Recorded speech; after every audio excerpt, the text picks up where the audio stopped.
नमस्ते, मी योगेश कुटे. लेट्सअप खबरबातमध्ये तुम्हा सर्वांचं पुन्हा एकदा स्वागत. महाराष्ट्रामध्ये गेल्या वर्षी पार पडलेली विधानसभा निवडणूक पुन्हा एकदा संशयाच्या भोवऱ्यामध्ये उभं करण्याचं काम लोकसभेतील विरोधी पक्ष नेते राहुल गांधी यांनी आज केलेलं आहे.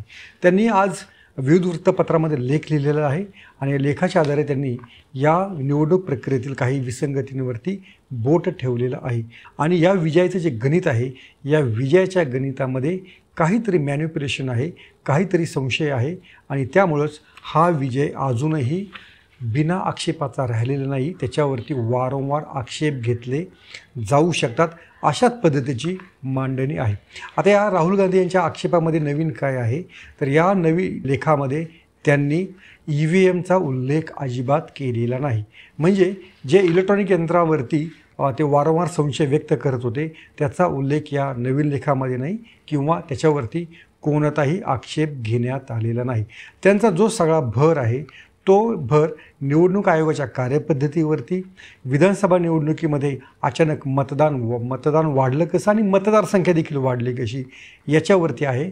तिसरा जो महत्त्वाचा आक्षेप आहे, जे मतदार याद्या फोटोसह राजकीय पक्षांना देणं, जे निवडणूक आयोगानं आत्तापर्यंत काम केलेलं होतं ते अचानकपणे का थांबवण्यात आलं आणि मतदान करते वेळचं मतदान केंद्रातलं CCTV फुटेज हे पण द्यायचं नाही, याचा नकार निवडणूक आयोगानं का दिला.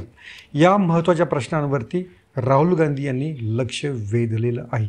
यातील काही बाबींना उत्तर हे भाजपनं दिलेलं आहे, पण तरीही अजूनही मला वाटतं काही बाबी अनुत्तरित आहेत. त्याचा खुलासा हा निवडणूक आयोगानंच करायला हवा, तरच या निवडणुकीबाबतची पारदर्शकता आणखीन वेगानं पुढे येऊ शकेल. त्यातल्या त्यात आधी म्हटलं त्या पद्धतीनं की EVMला मात्र राहुल गांधी यांनी दूर ठेवलेलं आहे. त्यांचा जो सगळ्यात महत्त्वाचा आणि पहिला जो मुद्दा आहे, त्यांचं म्हणणं असं होतं की 2019च्या विधानसभा निवडणुकीच्या वेळी महाराष्ट्रातील जी मतदारसंख्या होती ती 8,98,00,000 होती. म्हणजे जवळपास 9 कोटीच्या आसपास 2019मध्ये विधानसभा निवडणुकीमध्ये महाराष्ट्रामध्ये मतदार होते. त्यानंतर 5 वर्षांनंतर जी लोकसभा निवडणूक झाली, ही मतदारसंख्या 9,29,00,000 एवढी झाली. म्हणजे जवळपास 5 वर्षांमध्ये ही जी मतदारसंख्या होती ती फक्त 31 लाखानं वाढलेली आहे. म्हणजे तो वाढीचा वेग आहे, तो नॉर्मल आहे, असं राहुल गांधींचं म्हणणं होतं. त्यानंतर मात्र लोकसभा निवडणूक ही तुम्हाला माहिती आहे की मे-जूनमध्ये महाराष्ट्रामध्ये निवडणूक झाली आणि नोव्हेंबरमध्ये विधानसभा निवडणूक झाली.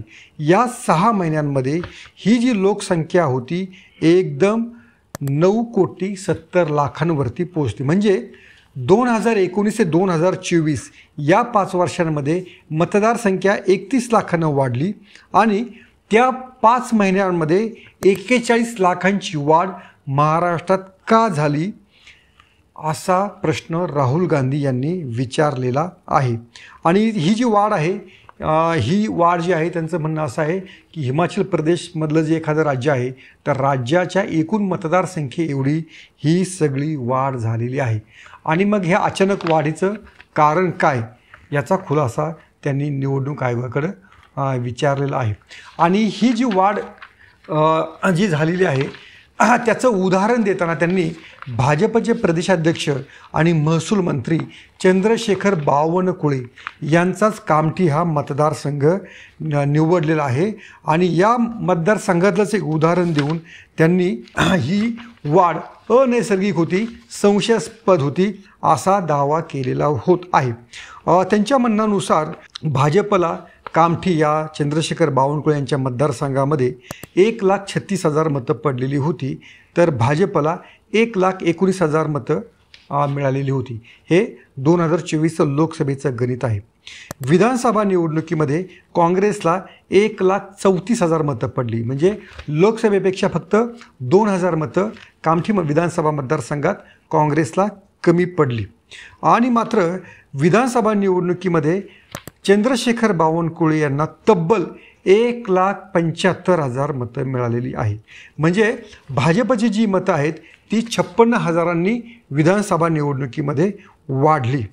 आणि त्यांचं जे म्हणणं होतं की ही का वाढली, याचा जे त्यांनी गणित जे शोधलेलं आहे ते गणित त्यांचं असं आहे की जेवढी मतदारसंख्या लोकसभेनंतर वाढली तेवढीच मतं भाजपला या कामठी विधानसभा मतदारसंघात मिळालेली आहेत.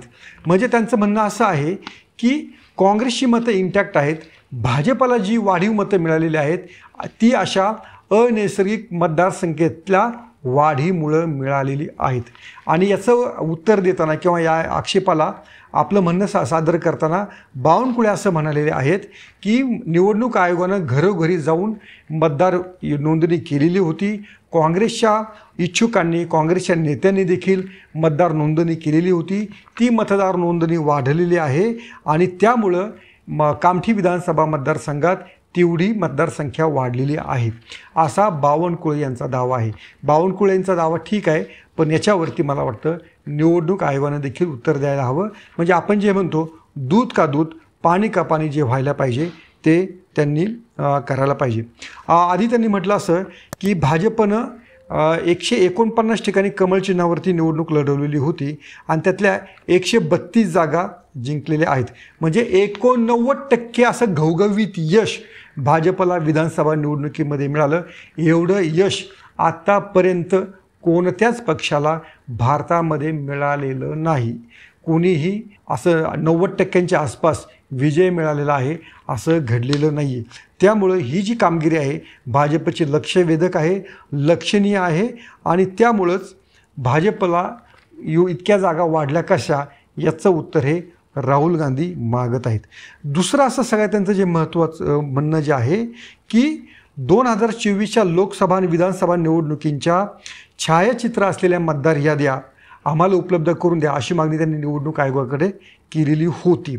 आणि याबाबत आयोगाचं धोरण पण असं थोडंसं खुलं होतं की अशा याद्या द्यायला काही हरकत नाही. आणि उच्च न्यायालयाने देखील असा आदेश दिलेला होता की या ज्या याद्या आहेत त्या तुम्ही नक्की शेअर करा, राजकीय पक्षांना जरूर द्या. मात्र केंद्र आणि निवडणूक आयोग यांची काहीतरी सल्लामसलत झाली, त्यांचं काहीतरी एकत्रितरित्या ठरलं आणि त्यानंतर निवडणूक कायद्यामध्ये सुधारणा करण्यात आली आणि त्या सुधारणेनुसार असं ठरण्यात आलेलं आहे की ही जी यादी आहेत ही यादी देणं निवडणूक आयोगाला बंधनकारक नाही किंवा देऊच नये अशी कायद्यामध्ये असा बदल कायद्यामध्ये करण्यात आला आणि यालाच राहुल गांधी यांनी जोरदार आक्षेप नोंदवलेला आहे. आता राहुल गांधी यांचा आणखीन एक जो आक्षेप आहे आणि त्याच्यामध्ये 100% तथ्य आहे असं मला वाटतं. राहुल गांधी यांचं सगळंच म्हणणं आपल्याला मान्य आहे असं होऊ शकत नाही, पण एका गोष्टीबाबत मी त्यांच्याशी 100% सहमत आहे.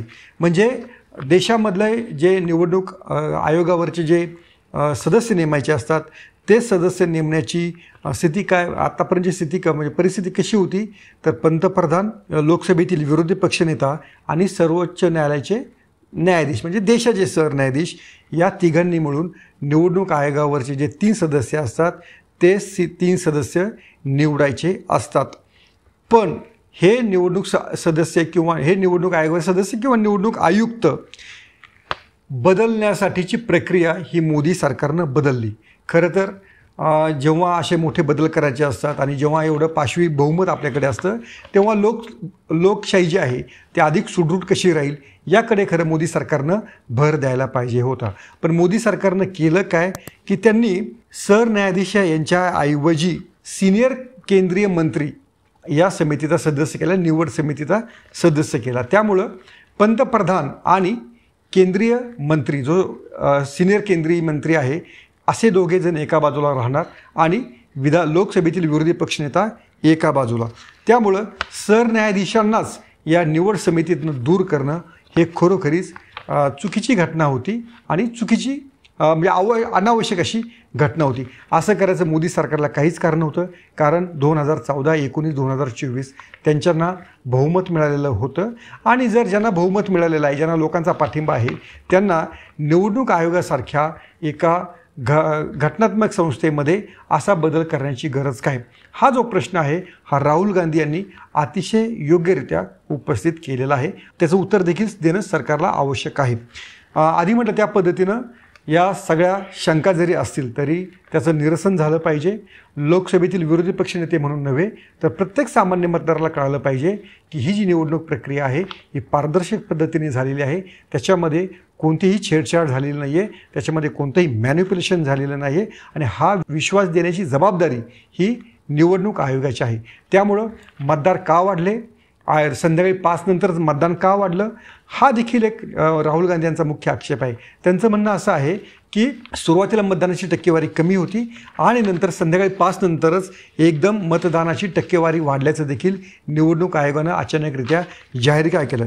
त्यांचं म्हणणं असं होतं की मतदानाची जी प्राथमिक आकडेवारी होती ती विधानसभेची ते 58.22% होती आणि जेव्हा मतदानाची अंतिम आकडेवारी आली ती 66.05 म्हणजे जवळपास 7.83% मतदानाच्या आकडेवारीचा फरक ह्या प्राथमिक आकडेवारीमध्ये आणि अंतिम आकडेवारीमध्ये पडलेला आहे. त्यांनी 2009, 2014 आणि 2019ची प्राथमिक मतदानाची आकडेवारी आणि अंतिम मतदानाची आकडेवारी ही देखील आपल्या लेखात सादर केलेली आहे आणि त्यांचं म्हणणं होतं की 2009मध्ये फक्त 0.50 म्हणजे 0.5% फक्त या आकडेवारीमध्ये तफावत पडलेली होती. 2014मध्ये 1.08% ही तफावत होती. 2019मध्ये 0.64 इतक्या टक्क्यांची तफावत होती. मात्र 2024मध्ये ही तफावत वाढून जवळपास 7.83 झालेली आहे. असे महत्त्वाचे मुद्दे राहुल गांधी यांनी उपस्थित केलेले आहेत. हे मुद्दे जर उपस्थित केले तर लगेच काँग्रेसनं असं म्हटलेलं आहे की महाराष्ट्रामध्ये पुन्हा विधानसभा निवडणुका व्हायला पाहिजेत.